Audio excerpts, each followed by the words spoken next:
Don't you see the danger, John, inherent in what you're doing here? Cube design is The most awesome force the planet's ever seen, but you wield it like a kid that's found his dad's gun. It's hardly appropriate to start hurling generalizations. If I may, I'll tell you the problem with the cube design power that you're using here. It didn't require any discipline to attain it. You know, you read what others had done, and you took the next step. You didn't earn the knowledge for yourselves, so you don't take any responsibility for it. You stood on the shoulders of geniuses to accomplish something as fast as you could, and before you even knew what you had, you patented it and packaged it and slapped it on a plastic lunchbox, and now you're selling it. You want to sell it. Well, I don't think you're giving us our due credit. Our cube designers have done things which nobody's ever done before. yeah, but you're cube designers. were so preoccupied with whether or not they could, they didn't stop to think if they should.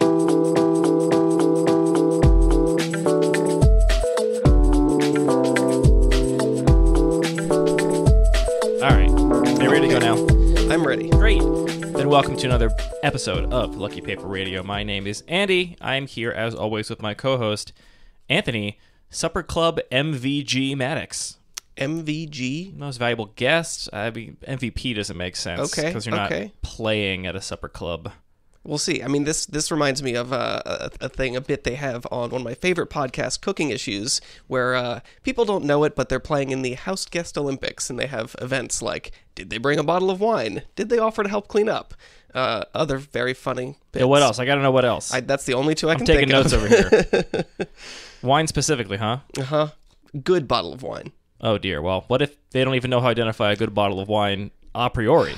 Well, look, there's lots of events you're not going to get a gold medal in all of them. That's the thing. I demand a gold medal in all of them. I must achieve. I made some dumplings, so hopefully that'll be a good. Yeah, I think you're gonna set the supper club ablaze with your beautiful dumplings. Wow, set the night on fire, as it were. I'm gonna make some scallion pancakes. It'll be fine. That sounds great. I love Everybody scallion loves pancakes. Don't get me wrong, but they ain't no fancy homemade dumplings. I actually think scallion pancakes are much more challenging to make. So there we go. A lot less work though. I don't think so. I think it's tricky. It's not that much work. You just gotta do it right. Yeah, I mean, same with dumplings. No, dumplings are a lot of work. You gotta make each individual one by hand. True. Okay, well, dumplings. Dumplings and scallion pancakes. This is not a cooking podcast, though, much to Anthony's chagrin. He kind of would like for this to be a cooking podcast, I think, There's sometimes. so many cooking podcasts, and there's very few Magic the Gathering podcasts. Just think about how it would change your relationship to cooking to make a podcast about it. All of a sudden, you'd have people up in your mentions telling you you're cooking wrong. Are you trying to, comfort me for not having a food podcast? Because I could just go do that. Yeah, you definitely could. I could. You got people that would listen. I just think it would change your relationship to it, you know? Maybe. Just like this podcast has ruined Magic for you and I. Exactly. Now, yeah, Magic is only a thing to argue about and be correct about, not a game to be played and enjoy with your friends. What's our topic tonight, Anthony? I think we should talk about custom rules in Cube. We have a couple of them in the play group, so I'm talking about things like I have my Turbo Cube, you have your Degenerate Micro Cube, and we also have the Reading Rainbow Cube, where all spells are gold and you start with a particular land in play. And we talk a lot about how Cube is all about creativity and expression, and it's awesome that it is the only place that you can do that. You can't necessarily show up to your commander night and just be like, oh, by the way, all my spells cost 2 less. Rule 0. Yeah, but that's true, but also it's not true. difficult. Anthony, it's not true. Okay, we're arguing and being correct. Here's the thing about Rule 0, okay? Look, I'm not going to get into this deeply, but it's preposterous because that's just how the world works. If you and another consenting adult agree to do anything, then yeah, of course you can do it. There's Rule 0 in every format. There's Rule 0 in Legacy. There's rules. Every format you sit down, if you agree with your opponent, you can do whatever you want. Interesting. So you show up to the Legacy tournament and you and, 40 other people are all Rule just 0 does not apply in Sanctioned Commander. It only applies in casual games. That's part of it. Oh, I thought I was going to suggest that we just, they revolt against the judges and say, no, we're just going to take free mulligans all day. We don't care. I'm just saying that you can do that already in any kind of Magic on the face of planet Earth, except for Shanks and Magic, where Rule 0 doesn't even apply when it comes to Commander. So the only point of even pointing that out and saying it is just as a way to push off any responsibility of a badly managed format on Rule 0. Just saying. Interesting. Okay, that's a hot take. But let's just go back to Cube here and just say it really works well here because everyone's playing from the same set of cards, so there's no opportunity for it to be your opponent doesn't get to say I don't agree. It's Rule 0, but you're the king. You're the Rule 0. But on the other hand, even though we want to be advocates for the creativity that's possible in Cube, custom rules are also really, really challenging for a lot of ways to make them work well, and so I think what I want to do is talk a little bit about the risks and challenges with trying to customize the rules of Magic, and then talk a little bit about some of the ones that we think work really well and the details of, and the implementation details about making it a fun experience. Sounds great to me. I definitely have been through a bit of a journey with custom rules where for a long time I was like, yeah, great, let's play some custom rules cubes. And I've played all kinds of custom rules cubes over my time as a cube player. And over time, I've gotten just more and more, I'm not going to say down on them, but a little more hesitant to just, jump in enthusiastically to a custom rule format. Sometimes you're just not in the mood, man. Sometimes it's like, I don't want to have to think super hard. Magic is already hard at a baseline. If I'm just playing a cube full of core set mechanics and like really simple basic cards and no modified rules, it's already very difficult. So putting something on top of that, sometimes I'm just like not in for it, Yeah, I'm definitely in the same situation where my enthusiasm has definitely waned, and I think the context is really important for this, and specifically for our playgroup. We just have a ton of cubes, and I think that really contributes to that feeling where it's like, I'm playing a different cube every week of the 25 cubes we have right now, and adding a custom cube in that rotation just means, well, I already have this challenge of something very novel every week. I don't necessarily need that novelty from something that is so extreme. I think what you're hitting on, though, is really important, though, that it can be really inaccessible to players at lots of different skill levels, and to people that are very enfranchised, I feel like a lot of what is fun is recontextualizing the cards and drafting them in a context where they just are being played with other cards and figuring out how to solve this new puzzle. As soon as you introduce some custom rules, you're just changing what the puzzle is, and I feel like in some ways, for especially enfranchised players, that sort of breaks a little bit of the promise of, or a little bit of just the value proposition of, I'm going to solve this new puzzle. Which is weird because it can be a very new puzzle to solve, but it's something different, and it's a little bit difficult to express, but I think you're sort of touching on it in just sort of the way that you feel approaching a custom rules cube. Here's the other thing about a custom cube, or a cube with custom rules, rather. I often expect to just totally tank the first draft, especially if I'm playing with other people that have already played with that cube's custom rules and know what's going on. I'm imagining the Cascade cube of Zach Barish that we played at MagicCon Philly. I enjoyed that cube, but also I wouldn't expect you to tank the first couple drafts, and I sure as heck tanked the first couple drafts because I had no experience solving this brand new puzzle, and my opponents did. And it's something we said, for some nights I'm just not down to, approach the table, and before we even take the first pick, just know I'm going to get thrashed all night, right? Right. That's not the most fun thing either. Oh my goodness. I think I said that my first draft of that was the most one-sided Magic I have ever played. It was the most hopeless. I played against Gwen Decker, actually, who made Cube Cobra, and he just had crushing footfalls, and I lost to it every turn, every game. Simply have engineered explosives or whatever. Right. There's a few answers to it, but I did not know I was supposed to draft them.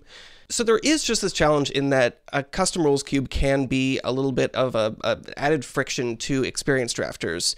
On the other side of that spectrum, I think it can also be really difficult for drafters that are less experienced. If you're newer to Magic, you're trying to get your feet under you, you're maybe new to Cube, trying to learn how to draft, throwing in these custom rules can just really, really make it less accessible and difficult for people to understand and evaluate what's going on in an environment. Which I think a lot of Cube designers are tempted to say, like, tough, get good, my Cube is hard, and that's something I'm proud of. But we also hear from listeners all the time, and I think the number one challenge of any cube designer in anywhere is just getting people to draft your cube and introducing an additional barrier to filling a pod, to meeting new people and getting them into your format. And the new barrier being, hey, by the way, you have to learn my custom special rules. That's going to make it harder to just fill the pods every week. That's really true. And I think that I do see a little bit of that attitude, but I don't think that is most people. I think most people are in the situation you're describing where the biggest challenge is just getting more butts and seats. And really, we need to be conscious of that. I'm just, how people say you should say boots and cats as a way to do like, a little beat? A vocal? Oh, no. I'm just imagining butts and seats and butts and seats and butts and seats. It's pretty good. I love that for you. Anyway, go ahead. So yeah, again, I think that the context is really important. If you're in a context where you have a very stable group, you have the same 8 players for every draft, and you're going to have them, they're a captive audience, then that is a position that gives you a lot of flexibility to try more things. But I don't think stuck. That's where... Abuse them. Exactly, the butts are in the seats. Take them for granted. Do it. But I think that is just not where most cube designers are at. Something else that I think is easy to understate is just how difficult it can be just to comprehend, or not even comprehend, just like remember custom rules.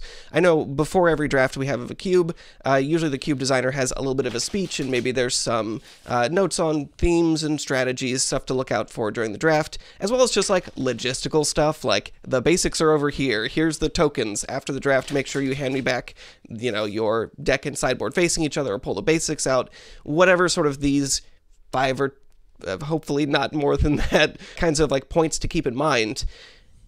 Adding a couple points of custom rules gets really, really intimidating and difficult to just keep it all in your head. And I feel like I am already full up on my pre-draft speech between just sort of notes on like the logistical stuff that you can't really shortcut, that there just isn't a lot of space for people to not, have their eyes glaze over when I get to the custom rules. We might be in a unique position there too, given that we are so often playing with some number of new people. That is true. I do think we are lucky in that we have done a pretty good job getting new people to come out and try Cube Night, and so pretty much every Tuesday there are 1 to 3 people that have not been there before that are there for the first time, or have not drafted this cube before and are drafting it for the first time, which makes that little like speech especially important. I think there's a lot of groups that are regular enough that the speech is not as much of a thing, maybe. Sure. But that doesn't diminish the fact that it is another aspect to introduce people to. Yeah, so I mean, I think that, again, the context is really important. It's really valuable to keep in mind who are you designing the cube for, and if that does include players that are newer, or maybe it doesn't include players that are newer, but you'd like it to. You'd like to see a bigger cube group and see more new faces. And who wouldn't? Some people maybe, but not me. But what I really want is to get those people, those new faces, to come back the second and third time. So again, for me, it's really important to try and make that an easy experience. Some people also like to go really deep with custom rules. So we have some things like the Turbo Cube, which has 1 tweak to it. So in that environment, all spells and abilities cost 2 mana less to cast. And people have suggested some other alterations to make the gameplay a little bit better. So for example, something that's been suggested a lot is having the player that is on the draw start with a treasure token in play. Mm-hmm. And it's interesting, I think that might actually lead to better gameplay. Currently, the player that is on the play, that wins the dice roll, has a big advantage just because the games are so short, and we shouldn't get into that too much, but there is an advantage there, so it makes sense as a way to sort of balance that out, is give the second player a little bit more of, some way to stay in the game. And I've been pretty hesitant to consider adding a second custom rule, because right now it's sort of, there is this opportunity to buy in and solve this puzzle of, here's all these cards you've maybe seen or maybe haven't seen, but there's one tweak you have to consider. Adding that second tweak, I think, is so much more added complexity and makes it so much more difficult to evaluate the environment. It does. I think when you're looking at a pack, you can really only consider like one new lens. And the new lens of everything costs 2 less is a lot to think about the first time you draft that cube. It's non-trivial to say, and also if you're on the draw, you start with a treasure. Like, that really does change the evaluation of a lot of cards, right? Like, now you always have an artifact in play on turn 1 for Tinker or whatever. Tinker's not in that cube, but that's just a dumb example where it's like, normally if you think of Tinker as like a committed build around, now it's like, actually, half the time you just always have an artifact to sacrifice to it. Or you can always, even on a lower land count, just play a 2-mana spell on turn 1, and your mana fixing is just provided for you too. You can cast any off-color card on turn 1, right? That does actually change how you would evaluate cards in that environment. And yeah, I agree that it would be a lot more for somebody that was new to the cube to also have to process that additional rules modification. Right. I mean, you're looking at 15 cards you have maybe never seen before, and you're saying, okay, I think describing it as a new lens is a really powerful way to think about it. And you're seeing this card that costs 2 and a white. How much more powerful is this when it costs just a white is an interesting question. It's interesting to look through the pack and interrogate it through that new lens. When you also have the new lens of, oh, this is 2 and a blue for a counterspell, I also have this treasure. So now I have to think through that extra lens of... Counterspell is a much better example, right? Yeah, like you can counterspell on turn 0 now, basically, if you start with the treasure, yeah. So I think that it is really easy to understate the complexity of adding multiple custom rules, because it's very easy for me to say, you start with a treasure in play. The strategic implications of that are just so much more complicated. I think it's very common for cube designers to underestimate how much their players are thinking about their environment, given that you as the cube designer have thought about it a whole lot, right? Right. And I see a lot of times cube designers, I think, get one step ahead of themselves and trying to solve problems before they happen. And I think it's where a lot of these custom rules come from, where it's like, well, I don't want this to happen, right? Like, I think everyone's going to lose on the draw, so I'm going to start everybody with a treasure. Or I don't want people to have to discard to hand size if they, play a bounce land on turn 2, so I'm just going to go ahead and make a rule ahead of time to make that not the case. And I think it's just good to remember that your players are not going to be thinking about that stuff anywhere nearly as deep as you are. And it's so easy to take that for granted. Absolutely. One other thing I'll say about the rules change in the Turbo Cube, which I really like, is that it affects all cards equally. I think some rules modifications only affect certain cards, and then it acts actually kind of an extra layer or like meta layer of, now I'm looking at a card, and first I have to figure out, okay, is this card affected by this rules modification, right? It can even be as dumb as like doing draft packages. I know this is a pretty common way that people, bend the rules or break the rules of a cube, which is that if you draft one card, you get another card, right? And it could either be that you draft one Squadron Hawk and you get 2 more Squadron Hawks, or it could be that if you draft Dark Depths, you get Thespian Stage or whatever, right? I've seen all different kinds of variations on this. And one of the challenges there, I think, is that I have to think about every card in the pack and like, is this part of a package? And there's all kinds of cards that could be part of a package, whether you decide to make them part of a package or not. And like having that rule only apply to some cards, I think increases the cognitive load of processing the pack and making a pick. Absolutely. I mean, there you have the advantage that you can actually, write it on the card, write it on an inner sleeve or something like that. So you have a reference, which helps. But I agree. And there's a lot of knock-on effects like, oh, if I take this Thespian Stage, I also get Dark Depths. That also means you're up a card. So maybe if you take enough of those, there is a strategic question of, do you get to draft more sideboard cards or more narrow cards or speculate more? So again, there is this added complexity that maybe you're not seeing immediately. The challenge is, so many of these custom rules that you could add are very easy to understand and explain in themselves when you're just thinking about that one thing, but you're already asking people to draft Magic the Gathering. It's already like at maximum cognitive load. So considering not, is this custom rule easy to understand, but is this easy to understand when you're already at max capacity is a very different question. Something else you touched on a little bit there is sort of the scale of changes and the way that they affect things. I think that's a great point, that some custom rules that only affect a small subset of cards is very, very different than something that affects all the cards. So my high-level point about that would just be that when you're thinking about adding custom rules to a cube, it really makes sense to do it if that is the focal point of the experience. If the reason you're getting people to the table is there's something unique and novel here, let's focus on that. What a lot of players I've seen, a lot of cube designers will do is try and basically use custom rules to solve problems. So maybe that's under supported archetypes they want to add some boost to, the issue you're mentioning of, Squadron Hawk being difficult to make function in a cube, and they'll sort of use these small rules adjustments to fix issues. Or, I'm just imagining all the different approaches people have that maintain color identity in their commander cube but don't want you to actually be hemmed in entirely by picking a commander, which I think that's misguided for many reasons, but I've seen a lot of different weird ways to fix that problem of like, well, it's so hard to draft with a color identity in mind. Yeah.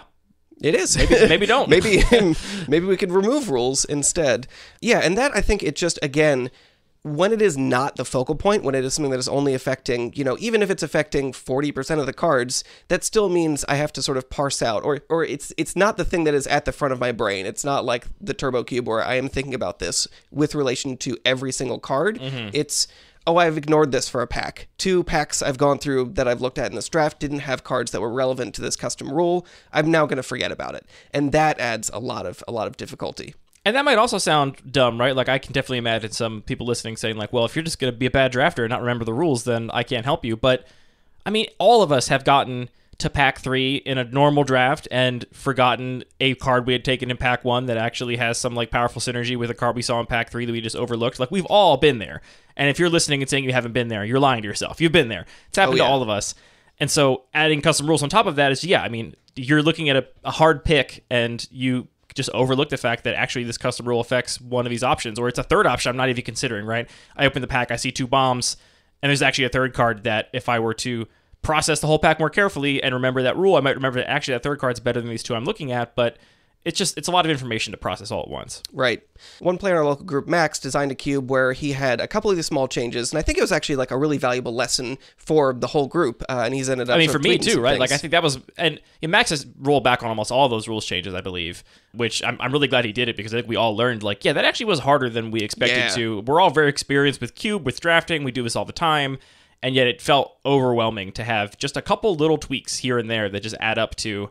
everything is not quite what you expect it to be. Right. And I think what's really powerful about that is one of the adjustments that he made is he loves the bounce lands, but hates the experience of having to discard if you have a, difficult hand, or you're on the draw and you want to play your bounce land on turn 2, you end up with 8 cards in hand. So he removed the maximum hand size rule, and that makes perfect sense. Like, that was fixing a negative experience that players have with Magic. It's also pretty easy to say, like, well, how often does max hand size actually come up, right? Like, if I remove that rule, how much is it actually going to be abusable? And in our first draft, turns out pretty abusable. There were plenty of people that were like, I have 12 cards in hand. I'll discard. This is great. I mean, so yeah, it was like a well-intentioned change trying to solve a specific problem, but it both became difficult because there were strategic ways you could abuse it, and it was also very easy to miss, and there were games where somebody discarded a hand size because they just forgot, because it hadn't come up in their first match, and that sort of subtle rules change ended up just being a bigger cost than we had all initially assumed. Especially because it's really subtle. I'm not even sure if the situation with the bounce land came up in that first draft, but I know other situations where people were over 7 cards in hand did come up. It reminds me a little bit of the situation with mana burn, right? Where I think the story, right, is that R&D was considering doing away with mana burn, and they had everybody that was in the entire department say, keep track of all your games for a whole month, and let's figure out how many times like people take damage from mana burn, and like the game changes for it. And after the entire month, not a single person had like taken any mana burn damage. It's like, okay, well, this is not a thing anymore, clearly. Yeah. Like, it's a rule. You got to remember it. It's going to get you sometimes, but it's not actually affecting games in a meaningful way that it's worth having this extra baggage. And I think the bounce line thing is kind of like that. Like, does it happen sometimes? Yeah. Does it mean you lose the game because of it? Probably not. It's like a tiny little feel bad. And that's probably a thing that you just, suffer when it happens rather than introducing a whole new rule that now everybody has to think about the entire time, regardless if they even have bounce lands in their deck. This is a new thing everyone has to keep in mind. Yeah, and I think it was also funny that it does actually impact sequencing in more ways than you expect. If you think, how often do I discard to hand size? It's not that often. But how many times do you have a hand where you're like, well, I'm not going to cast Divination this turn, I'm going to do something else, so I don't have to discard to hand size. And it actually allows for a lot more weird states where it's like, yeah, I'm just going to cast all my draw spells right away that you wouldn't expect to come up because you're used to just strategically avoiding those situations. Mm-hmm. The last thing that I think is a big cost to custom rules is I think it can feel really bad to lose to custom rules. If you're used to cards playing out a certain way and they've been altered, they've been tweaked, there's some, global effect on the board, and especially if it's the person who's come up with the custom rules is kicking your teeth in with them, maybe it's cards you passed in the draft that you didn't realize how impactful they would be. It just sort of takes you into this weird territory that, on one hand, I do want to embrace it because it is a fun new puzzle to solve, but it can also really have this feeling of, well, this isn't really Magic, and if this was a normal game, I would be able to function here better. Something I mentioned in our previous episode was if someone asked me to draft their cube with custom rules, I look very carefully at them and think, like, did you mess it up? Did you break the game? Did you include cards that are just going to ruin everything because of this custom rule? For this exact reason. I think one of the things that's great about cube design is it's very easy to wash your hands of a whole lot of responsibility because everyone sits down at the table, at equal terms. Everyone gets an equal chance to draft the cube. Even if it's wildly out of balance, everyone got a shot to draft some cards. Maybe there's some huge power outliers that are unbeatable that you could like take a little flack for. But as soon as you make a major rules modification, then there's probably some cards that would just literally never have been printed, right, with this rules modification. And so you're playing with fire there. And then you end up in this situation where, someone losing now doesn't feel like, oh, I lost because I drafted poorly or didn't understand something or I sequenced incorrectly or I just got unlucky. It's I lost because that person changed this rule, and that's a feel bad. It really is. Yeah, it's not just, I lost to Oko because Oko is powerful and is powerful in all the contexts I'm familiar with, but instead something weird happened. I lost to Gil Globe. What the heck? Exactly. Yeah, I mean, there have been some difficult first-time experiences with the Turbo Cube where people have not had a good time because even though they were playing the same cube, they were not playing the same game. They were not on the same page of how things were changed. I remember the first time Patrick ever drafted the Degenerate Micro Cube, and he was so excited going into the draft because he was like, I can't wait to play all these broken cards. He drafted a deck he was so excited about. He showed me about it. He was all pumped. I looked over, I'm in the middle of game 1, round 1, and he just looked at me with his horrible look on his face, did the neck slash thing and was just having a horrible time because he was playing against a Stacks deck who just went turn 1, Mishra's Workshop and Trinisphere. And he was like, that's a thing you can do here? That's a thing that can happen in this place? And just the lack of, that wasn't even a rules modification. That was just, the context was not clearly understood of hey, yeah, your deck might be sweet, but sometimes you're going to be playing against a turn 1 Trinisphere, and what happens then, Yeah, I mean, this is a real risk, the fact that custom rules can literally break the game. You, as a cube designer, have a lot of flexibility and space for creativity just by the cards that you choose to include into a cube, and you really are kind of doing game design with the bumpers on. It's somewhat safe because Wizards has put a lot of time and effort into making sure that most of the Magic cards that exist are not actually broken, and you can have functional, fun games with them. And as soon as you really start to, take things in your own hands and take off those bumpers and start making changes fundamentally to the game, there is a higher level of challenge for the designer to make sure things both, just function by the rules and also is still a fun gameplay experience. Function by the rules is a real thing too. I have definitely seen cubes where the rules are modified and not in a robust way that it's entirely clear what happens in all situations, right? Right. I mean, even... Which is one of my favorite things about Magic, to be honest. The fact that, you can actually modify the rules and have it be, totally bulletproof, right? Right. The rules modification of the Turbo Cube is abundantly clear. Any judge on the planet could tell you what happens with any card, right? There's not going to be any subjectivity or, difference of opinion of how this rule ought to be applied because Magic's rules are so robust. But it's definitely possible to introduce a new rule that is not as clearly articulated or defined. Absolutely. I mean... I think that if you play a lot of Magic and then you start playing other board games, and at least if you're like you and me, you realize all the time. Oh, do I get to roll this dice after I know that piece of information, or does this have to happen all first? The time? All these edge I feel cases. like almost every board game I play, I'm like, well, this rule is completely unclear. It does not say what happens in this situation, and I'm so sympathetic to that. It's really hard to think of all the situations that are ever going to come up and how people are going to just process the instructions differently and the way their brains are going to work. But it's really amazing how many board games, and if you start looking around the Board Games Geek forums, there are tons of threads where it's like, this rule's not clear. What do we as a community want to do in this situation? Let's decide so we can have something somewhat consistent. So I do want to talk about successes and the way that you can make custom rules work. Do you have anything else you want to say about just how high a cost it is? I think we've hammered that home pretty clearly. I guess it reminds me of this. You and I started a business when we were 21, 22, right? And there was I remember this. That's still the business we run to this day. And back when we used to attend conferences and events and stuff, we would pretty often get asked the question of I want to start my own business. What are your tips? How do I start my own business? What should I do? Or should I start my own business? I like what I do. I'm working in this field that I enjoy. Should I be working for myself instead of somebody else? And became kind of a joke, but also really not a joke, which is that I would always just tell people, don't do it. Don't start your own business. And if you are the person that's going to ignore me and do it anyway, then you're the person that should be starting your own business, which kind of makes me want to say to anybody listening, don't do it. Don't change the rules. And if you're going to say to me, no, actually, I'm going to do it anyway because you have some good reason to, then maybe start to think about it. But I think by default, especially if you're new to cube design or trying to make a new cube group or are in any situation where you're still getting your footing here, I would definitely just strongly avoid new rules and only take that step when you are 100% confident that you are ready to get in there and mess with the wiring. Yeah. I mean, I think that's a really good point that a lot of people that are new to cube design actually embrace it not because they're looking for, solving a particular problem or because they are interested in a very specific type of gameplay, but they're using it as a tool to create an identity for their cube. They want to say, this is my blank cube and everything is a little bit different here. I actually think I see it almost more often with new cube designers who are this is my first cube, here are all the things I'm doing, right? Mm-hmm. When you draft a fixing land, you get 2 copies of it. And, whatever, they have 3 or 4 different little rules they've added. And these cards are now zombies because I really want them to work in the zombie deck. Right, which all that I think is it's cool because I imagine part of the reason that person got interested in cube is because they knew that was possible. They knew they could actually do this thing that they wanted to do. I think a lot of times it's somebody that's trying to fix the Magic game system in some way. And I would actually I embrace somebody who wants to build a cube to make Magic play differently than it does inherently, but just do that with your card selection, right? If you don't want people losing to Mana Screw, if that's the thing you're trying to fix, don't make up a new rule that everyone gets to mana weave their deck, and if you get to draw from a deck of lands and a deck of spells, and everybody has an abundance emblem in play at all times. Don't do that. Okay, that sounds kind of cool. Don't do that. Just build a cube where you try and include cards that minimize that aspect of the game engine that you don't enjoy. Right. There's a lot of space you can explore just in the card choices. Yeah.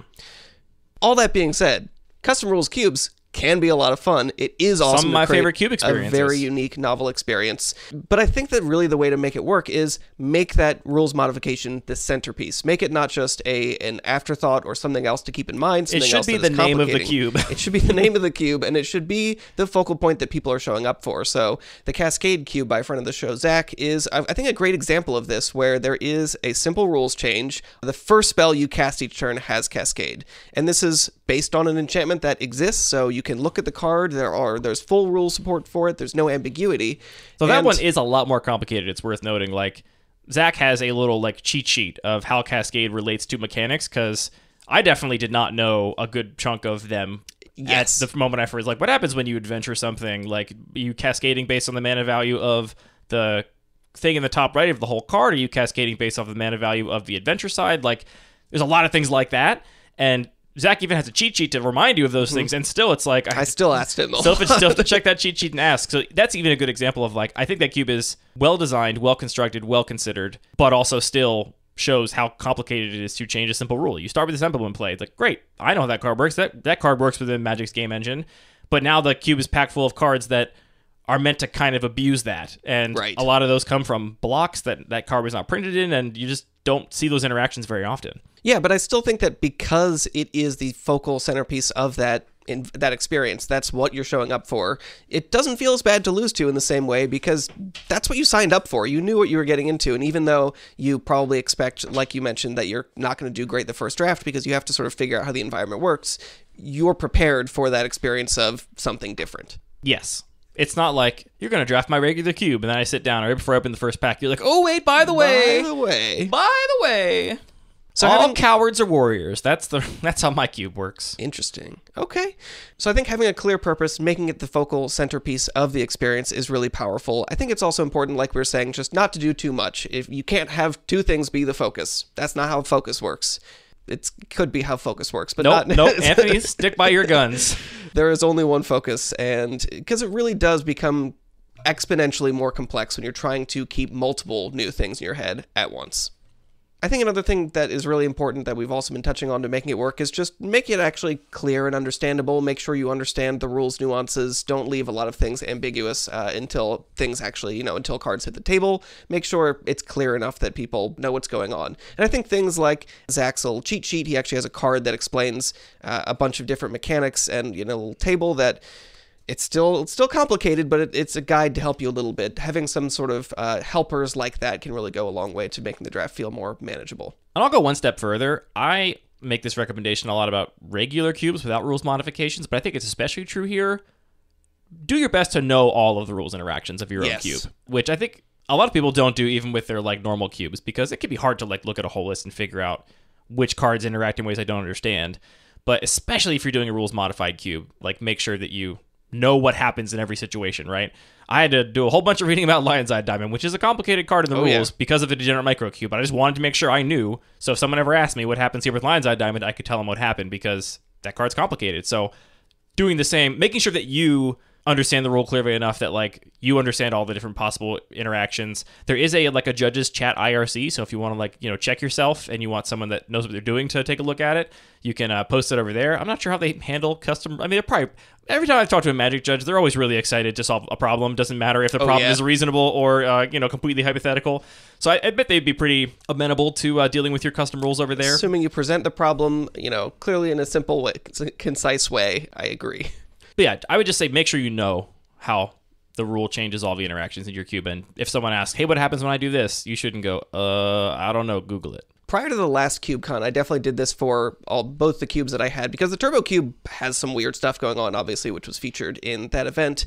The weirdest thing that came up when I was just trying to do this exercise myself and make sure, I want to understand every possible source of confusion, is that Squirrel Link works like Lifelink, where it happens, it's not an ability that goes on the stack, and there's 2 or 3 cards that interact weirdly with it. That's a weird one. That's a weird one. So should we talk a little bit about specific custom rules and the things that we've had the best times with? Yeah, buddy. So when we're talking about custom rules, there's a couple different things going on. I feel like the most sort of accessible and easiest to understand is just changing the way the draft works a little bit. We'll often just change up pack sizes and things like that, potentially even changing starting life totals or deck sizes. These are things that are pretty approachable and happen in popular formats like Commander. So it's not too weird, but it's definitely a start down the path to changing the gameplay to, suit whatever you're looking for. I think the Degenerate Microcube is an excellent example of this, even if it's not my favorite gameplay, but really fundamentally changing the way that the environment plays by dramatically cutting down the deck size to just 15 cards. And, what that means is there's this entire sort of strategic depth of, I know I'm going to draw half of my deck, I know my opponent's only going to have very few threats that I need to meaningfully interact with, so it is a relatively simple change that has a lot of strategic depth and changes the way you think about cards when you're looking at them through that lens in a pack. I will say I am breaking the rules you laid out, and I'm not happy with it, though, because there's another rules change, which is that you don't die to drawing from an empty library. And I have definitely felt like, these two changes is so much harder than just having one change. And I think the cube needs both, because if you could just die from decking, then it would change everything so radically that it would just be a whole different cube. And, I mean, that's actually what the original inspiration for that cube had already explored, right? That in that cube, you did die from decking, I believe. And mill was like a whole strategy just to kill your opponent. But that's not what I want to explore there. So that's definitely a challenge, as it does have its two different rules. I will say that I am going to simplify one of the rules changes, which is that right now, the rule is that your minimum deck size is updated to 15. But I've let you play more in the past. If you want to play 16, 17, 18. I always end up playing 16. And that's actually more complicated than what I'm going to change it to, which is I think it's exactly 15. You have to register a 15-card deck, which takes away the question of, like, am I supposed to play more, right? Like, I don't have a great way to recycle my graveyard. Am I just supposed to play 17, 18 cards because I'm going to run out of resources and deck before the game is decided? I think I'm going to change that to be exactly 15. I might even tweak the number a little bit. That's a whole different conversation. But I'm going to make that, I think, a fixed number, not a minimum number, just to make that a little simpler. Like, you got to register 15. Right. I mean, you're making it simpler in terms of simpler choices for the players to make. I think that's a great Less call variables to think about, yeah. I think that's a great call out, because as much as I want to just put this incredible force to say, don't do two custom things at once, it's not worth it. Sometimes it is worth it. Like, there is always exceptions and reasons why, if you're looking for particular gameplay, you'll break the rules. But I think by and large, still sticking just with make one change, make it the focal point. I think unambiguously, of the custom rules cubes we've played, the Degenerate Microcube is the least elegant of them. Like, compared to the Turbo Cube, compared to the Reading Rainbow Cube, I think those are way more successful rules modifications than the DMC is. I will take that as a compliment. Thank you. So you mentioned the Reading Rainbow Cube. I think this is another great example of a kind of thing you can do. This cube actually has two sort of things going on, but one of them is just the choice of cards that are in the cube. All the cards are gold cards. They're all multicolored, and that's a kind of... It's not a rules change. It's not a rules change, but it is a dramatic restriction on the design. Context shift. And then the one actual modification is that players start with a Pillar of the Perons, which is a land that taps for mana of any color to cast multicolored spells. Starts with that in play. So this is another type of modification you can do of just like altering what the initial game state is. It's one of the best examples, I think, of a custom rule, because you get handed the land at the beginning of the draft. You're going to start with this in play, right? Is all you know. It's already in front of you. It's already in front of you. And then the rest is so emergent just from looking at the cards of the pack, right? Like, you just can immediately tell, like, oh, this is how this is going to go. There is that one little, like, strategic depth thing that we've mentioned on the show before, which I think is not always abundantly clear to new players, which is that you can basically play a 1 or 2 colored deck and just always plan to splash your non-on-color pip with your Pillar of the Perons. So if you just ignore double spelling, which is a big thing to ignore, but if you ignore that for a second, you can just say, well, I can play any card as long as it's at least red or green and only one other pip that's not red or green on just a mana base of mountains and forests. So that is a layer of strategic depth that happens there. But I personally think that's all upside, because there is this sort of like mind-expanding moment where you're like, oh, I can draft this way. That I think is really rewarding. I think it does a little bit contribute to someone being new to it getting stomped by people that know what they're doing. Yeah. Because they don't realize they can actually draft in that way, and they're just trying really hard to figure out middle of the pack, like, what color pair am I, and ignoring cards that are not in that exact color pair. But yeah, I think that's one of the most brilliant rules change cubes, and I've even mentioned that I was skeptical of it at first and had to put my foot in my mouth because it was just a really great draft experience, and to this day I still feel like I learned things about Magic by playing that cube. Right, and what's interesting about that actually is that wasn't the genesis. The genesis wasn't, let's change the rules of Magic. It was, let's make an old gold cube wait a minute, this is going to be really hard because how am I going to make my mana base work? And I forget exactly where this idea came from, but that was really solving a problem of wanting this particular solving a problem Daniel made for himself. Daniel made this aesthetic challenge of I want every card to be or specifically have a gold border. So hybrid cards don't count, your fetch lands don't count because they don't have a gold border, and Pillar of the Bronze does. So great. So we talked a little bit about the Turbo Cube. This is a cube where all spells and abilities cost 2 generic mana less to cast, so it's sort of like if you have a two Helms of the Awakening? Yeah. 2 Helms of Awakening in play, and a Training Grounds plus a little extra. So again, Training Grounds reduces by 2. Training Grounds is 2? Great. I should know these things.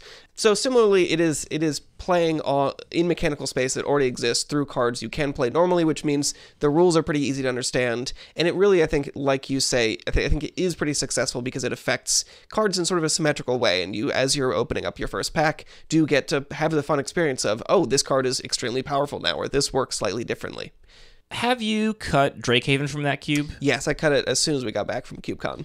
Yeah, I think that is a good thing to mention, which is that I think Drakehaven in that cube was similar to, there was a couple of cards in the Reading Rainbow cube, like a Gore Clan Rampager, I believe, which was the one with Blood Rush, which just kind of go against the tide of the rules modification. So based on how you've worded your rules change in the Turbo Cube, you still have to pay for Drakehaven. You don't get to make the Drake for free when you discard or cycle a card.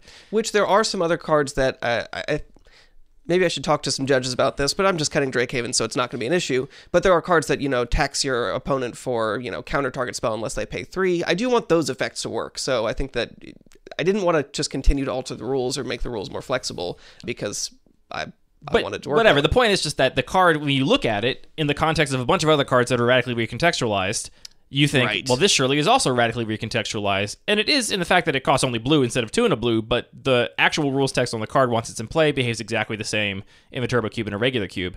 This also goes for, there were a couple cards for a while in the Reading Rainbow cube with activated abilities that required colored mana, like cycling abilities or Blood Rush or something, and you can't use mana from Pillar of the Parents to play a Blood Rush ability or any ability.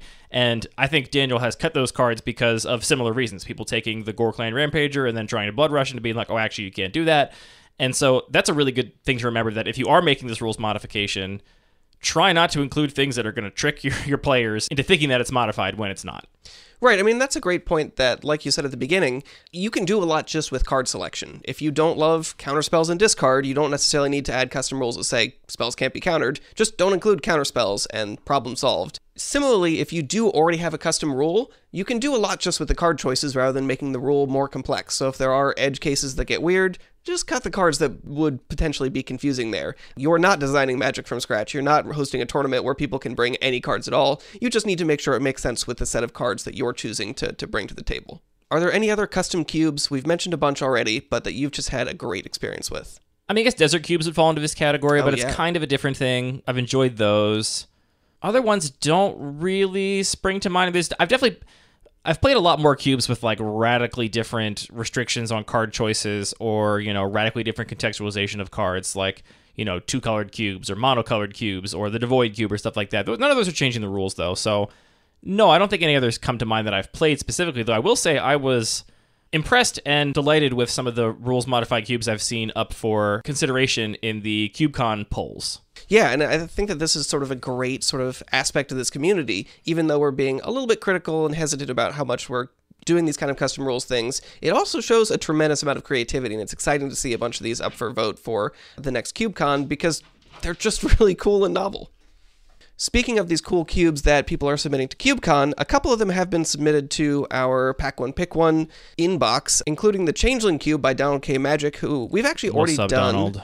A Pack One Pick One from this, but this is a very cool environment where all creatures have Changeling, and I think this really plays into the sort of rules change plus the card choices really need to mesh together here. But because all creatures have Changeling, you can definitely expect there's going to be a lot of creatures that care about creature types in interesting ways.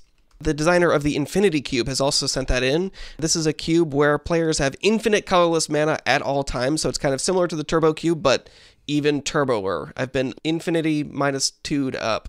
Well, I would also say, and no offense to you, I think this is an even cleaner rules modification.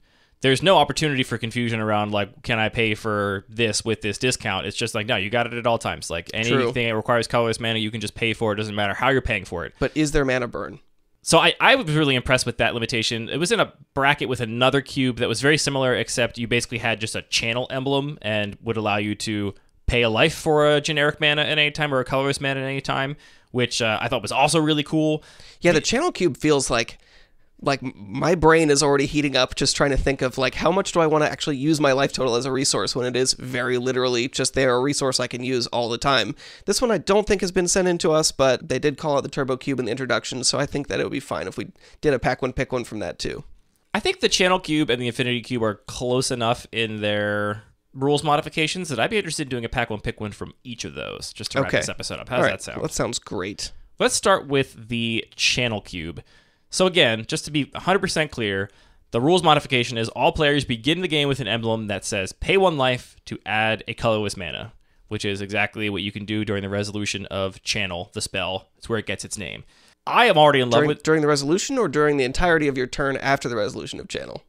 Oh, it doesn't matter. It doesn't matter. It literally doesn't matter. I think it's only during the resolution of Channel. I don't think you can just keep paying until the end of the game. It doesn't matter. I'm in love with this because I think when I look at something like the Infinity Cube, I am interested in the rules modification. I'm interested in solving this new puzzle, but my immediate concern is like, oh boy, these sound like big games. If like everyone gets infinite mana at all times, they can just keep dumping resources into the cards in their hand and just like going off like crazy. I really like the idea of that resource being there, but limited by my life total in a very direct way. I think that's very cool and will make the cube feel way different from the Infinity Cube, even though the rules modification is fundamentally kind of similar. Right, absolutely. I've got a pack in front of us, Anthony. I'm going to read the cards, and then let's actually talk about the rules text of anyone we're considering, just so we can be clear about how we're evaluating these. Our first pack from the Channel Cube is Traveler's Amulet, Dark Ritual, Black Sun Zenith, Draneth Stinger, Savai Crystal, Inner Fire, Bloodghast, Chandra the Firebrand, Sanguine Bond, Roving Harper, Sungrass Prairie, Porcelain Legionnaire, Displacer Kitten, Flame Blitz, and Beneath the Sands. All right, Anthony, what's the pick? Come on, you got this figured out, right? I have no idea. I'm definitely going in ready to lose this immediately on my first draft of this cube. I mean, so there are some interesting things that kind of stand out to me. We are still constrained by colored mana. We still have to pay for that. So that means the things that kind of stand out to me that are interesting are Traveler's Amulet, which you can go and just fetch up a basic for just 2 life. Savai Crystal, we can get this into play for 3 life and actually have... yeah, I think I'm talking myself into Savai Crystal. That seems really good. We can also pay 2 life to cycle it for free. It's also funny here to have Dark Ritual in an environment that's already sort of like mana as a resource is kind of broken here, but Dark Ritual is still pretty appealing, pretty powerful because it'll let you cheat out stuff like perhaps that Sanguine Bond down the pack. And then Black Sun Zenith is kind of interesting as a thing to see here because the rules modifications almost just turn this into a Toxic Deluge, which is kind of cool. I'm feeling a little bit lost, but I'm kind of talking myself into the Savai Crystal because I feel like it is just fast mana, assuming I can just pay 3 life and that'll be fine. I was going to take the Crystal too, actually. Okay. I think it's because then your like investment of life pays off over multiple turns in terms of more mana, right? Right. Whereas opposed to all these other things are kind of one shot. Even the Traveler's Amulet, that just has land cycling basically, right? Like that's not actually going up any resources. Savai Crystal is turning a card into like ramp and this additional resource over time. It's mana fixing. So I think that's my pick too. My only question is Black Sun Zenith broken here? And I don't think it is because it still requires double black. And it does turn it into a Toxic Deluge. It's better than Toxic Deluge considerably because it's -1/-1 counters, so it's going to kill stuff and even just shrink things that it can't entirely kill. And also just shuffles back into your deck, so you just get to do it over and over again if you get to draw your whole deck, which it seems like maybe you will. The other thing about Black Sun Zenith is that I see a lot of cycling cards here for generic mana, and obviously with only 20 life, you can't just, cycle through your whole deck like you can in the Turbo Cube, but I still think getting close to decking might be a concern in this place, and then having Black Sun Zenith to basically guarantee you never deck is kind of nice. So I'm taking Crystal. My only card that I think maybe is better potentially is Black Sun Zenith, with the caveat that I also think I'm going to lose this first draft. The other card I think is interesting is Porcelain Legionnaire, which is just free board presence. It's very funny. So you can pay 4 life just to put this in play? 4 life for a 3/1 first strike, which is great. I mean, that's actually probably, that's probably my next pick. It's probably Crystal and then Porcelain Legionnaire, which plays into my approach of a turbo cube too, which is like take anything I can do for free first. Okay, wait, 2 things. So Chandra, probably pretty powerful. It's not a Chandra that we're used to seeing, but I think that it's here for a specific reason because it only has 1 red pip. So play 1 red mana, 3 life, and I have a Chandra that ticks up immediately and just starts dealing 1 damage here or there. That could be pretty powerful. I mean, talk about getting board presence on the board early for very little mana investment. That could be really powerful. Something else that I just realized Inner Fire also just makes like a bunch of mana. All these cards are, everything's radically recontextualized. What a shocker. It's really tough. The other thing I just realized is Sungrass Prairie is the filter land, but it's the filter land that you pay generic mana to activate it. It's the original cycle of filter lands where it didn't have any other mana ability. It's just put a generic mana in, get green, white out. I think that might be the pick. I'm still taking the crystal. I don't know. It's hard. It's really hard. I'll say the cards I'm least interested in, just maybe as a way of... honestly, okay, I'm not that interested in Bloodghast. I think I'm supposed to be discarding it, and then there's probably other ways to play multiple lands a turn, maybe, which is how Bloodghast is supposed to be good. It also, I guess, incentivizes your opponent to not go below 10 to their channel emblem. But sure. I will say I'm not that interested in Bloodghast. That'll have to be proven to me. I'm also not that interested in Dark Ritual. I think it's a lot worse here than it would be in a normal cube because everybody has access to a broken amount of mana. Maybe there's some really high devotion black spells that are worth getting out early, but then I have to draw my 1 Dark Ritual and my high devotion black spell, so I'm not interested in that either. The existence of Sanguine Bond is interesting because the first thing I was looking for is is there life gain in this pack? Because life gain seems really good in this cube where you can turn your life directly into colorless mana. We have no life gain in the pack, but we do have a Sanguine Bond suggesting there is life gain in the cube, so I'm looking for that maybe in the future. Yeah, I think I'm still taking the free stuff, then the land, then all of the free cyclers, including Traveler's Amulet, is probably my pick order. I'm not that high on Sanguine Bond either. I have to imagine there's not that much life gain here, because if I'm already gaining that much life to all my cards... You always have stuff to do with your life. Right. So it's is Sanguine Bond really going to be worth it? Because the life gain's already so good. Do I have to make the life gain better? I don't know. It's hard to say. With multiple cycling cards in this pack... there's also Beneath the Sands, which is, not a card I'm super interested in, but again, it's just pointing at a really high density of cycling cards. Drain of Stinger actually kind of becomes interesting because if you can threaten to cycle a bunch and deal a bunch of damage to your opponent directly to their face, that's going to sort of put a lot of pressure on them to not be able to necessarily play their spells out as quickly as That's the other thing I love about this rules restriction is I feel like in cubes like this, if a turbo cube, life total kind of doesn't matter. It's eventually you're going to die because someone's deck is going to go off and you're going to get stifled or whatever. Here, it really matters. Incremental life loss does really matter here, which I think would give an aggro deck a very different texture, where the aggro deck is partially just a prison deck, but it's also just saying, now you can't cast your quote-unquote expensive spells because I have hamstrung your life total, and you just can't play your card that is 5 in a blue, and you were just going to play it for a blue, but now you can't afford to pay the 5 life. That's kind of cool to me. Okay, so I'm feeling pretty good about Crystal at this point. I do think the land is very powerful, but I think the fact that this is going to add 1 of 3 colors to whatever land I play on turn 1 is just a lot more flexibility. I don't need to be able to spend exactly green-white. That seems like the good pick, and you can cycle it later for no mana. Yeah, I'm taking Crystal 2. I'm just going to take free stuff until it's proven to me that other cards are better, I think. Chandra does seem good, right? Playing a Chandra on turn 1 seems fine. I assume playing a Chandra on turn 1 is kind of the baseline of this format. And what I hope Savai Crystal will let me do is play 2 Chandras on turn 1, right? Now I have the Chandra I play with my land drop and the Chandra I play with my 3-life Savai Crystal. So I'm taking that as an enabler, and I assume I will get plenty of powerful things to play on turn 1 alongside it later on. Yeah, sounds like a good plan. Thank you, Dragon M137, for not sending that in, but calling us out in your overview. Yeah, very cool cube. Did Donald win this? Who won this poll? Did Donald win this poll? Donald did win, so hopefully the channel cube will still be there. Yeah, I hope you bring the cube with you, Dragon. I'd be excited to play it. All right, Infinity Cube. Similar rules modification. This feels so much safer. Similar rules modification. I think we're going to have a lot different card selection based on the slight difference here. In this cube, you have access to infinity colorless mana at all times. Like the channel cube, but you're not paying life. You just get access to it all the time. It also looks like the draft is a little bit different. For a pot of 8, we're doing 3 packs of 16 instead of 15. So 1 card bigger, which is something at least. Our pack is Pegasus Guardian, Psychic Pickpocket, Intellect Devourer. We're 3 cards in. I don't know any of the rules text on any of these cards. I was thinking the same thing. There's a lot of text here. Burn Away, Rishkar's Expertise, Sun Titan, Eye of Vecna, Traxos Scourge of Krug, Havoc Jester, Chord of Calling, Disrupting Shoal, Sever the Bloodline, Rabble Rousing, Jar of Eyeballs, Sarkhan's Unsealing, and Prized Statue. Uh-oh, what do we do? Well, the first thing we're going to do is we're going to read all these cards. Just kidding. Magic players don't read their cards. They just make choices based on what the art is. So, having played the Turbo Cube a bunch, and this is not exactly the same, but does feel similar, I'm really tempted to take Eye of Vecna, which is just going to cycle immediately, and then at the beginning of my upkeep, for 2 life, let me draw a card. So it's kind of funny maybe that we're looking at the Channel Cube, and I'm like, this is scary, I don't want to have to pay all of my life, but Eye of Vecna is going to, for no mana, but a bunch of life, let me draw a bunch of cards, just like a free Howling Mine. I'm going to take Prized Statue here.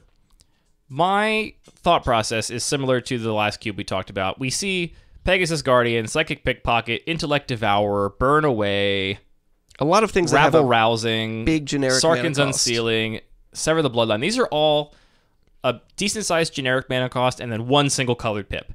And similar to my logic for taking the Savai Crystal, I'm taking the Prized Statue here, which will allow me to, on turn 1, cast 2 of these things, right? I have my land drop, which lets me play either Pegasus Guardian or Psychic Pickpocket or Intellect Devourer or whatever after I finish reading them. And then I also have my treasure token off of the Prized Statue to cast another one immediately.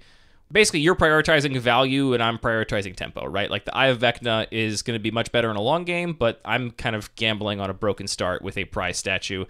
Eye of Vecna, I think, is my second pick. The other card I have to think about a little harder is Jar of Eyeballs. Artifact. I mean, those free spells are definitely appealing. I definitely read the free spells the hardest. Jar of Eyeballs, artifact. Whenever a creature you control dies, put 2 eyeball counters on Jar of Eyeballs. Okay, I already have a flavor problem. What happens if it's a Cyclops or something with 1,000,000 eyes or something, like a big spider? It should have eyes equal to the number of eyes the creature has.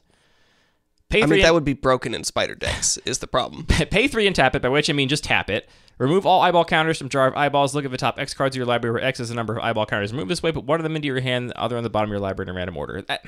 So every time a creature you control dies, you get to draw a card. To draw? You get to draw a card with some selection depending on how many. Not exactly that, but depending on how many eyeballs you want to spend on each card draw. How many eyeballs do you want to spend? So I think that's probably okay, but it's definitely slower and requires my deck be built around my creatures dying.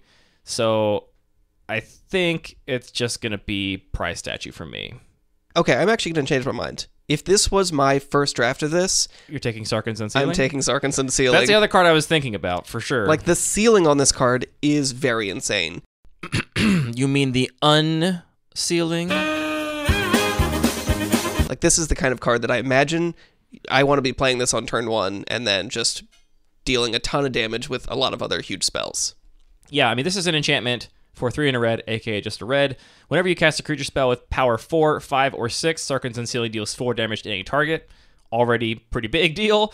And whenever you cast I'm looking at the creatures in this pack, and that they're, well, power. Half and half. Power. Not mana value.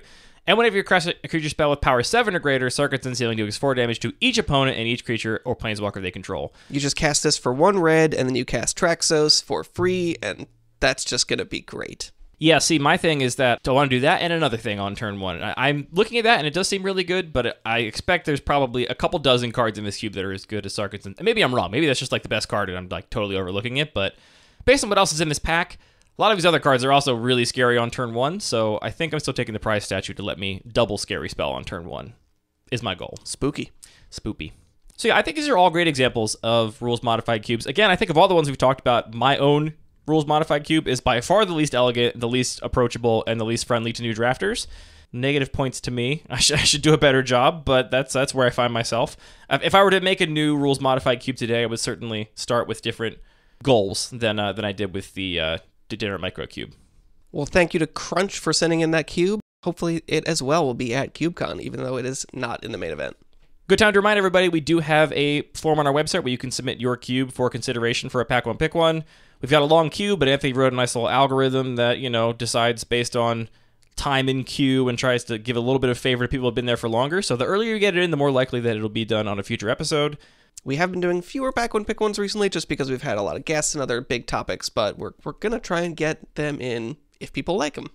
No other news, I don't think, Anthony. So everybody, be good out there, Just Yeah. stay frosty. Don't make a custom rules cube unless you really want to, and then have fun with it. But we told you not to, But for we the told record. you not to. For the record, we told you not to. And on that bombshell, that's it for this episode of Lucky Paper Radio. All of our music is produced by DJ James Nasty. All the magic cards are produced by Wizards of the Coast. The interruptions are produced by my dog, scratching on the door to get into the office and then on the door to get out of the office, over and over again, constantly throughout the entire recording. This podcast is produced by Anthony and I thinking really hard about magic cards and then speaking into microphones about it. Thanks for a great topic, Anthony. Thank you for indulging me in some weird cubes.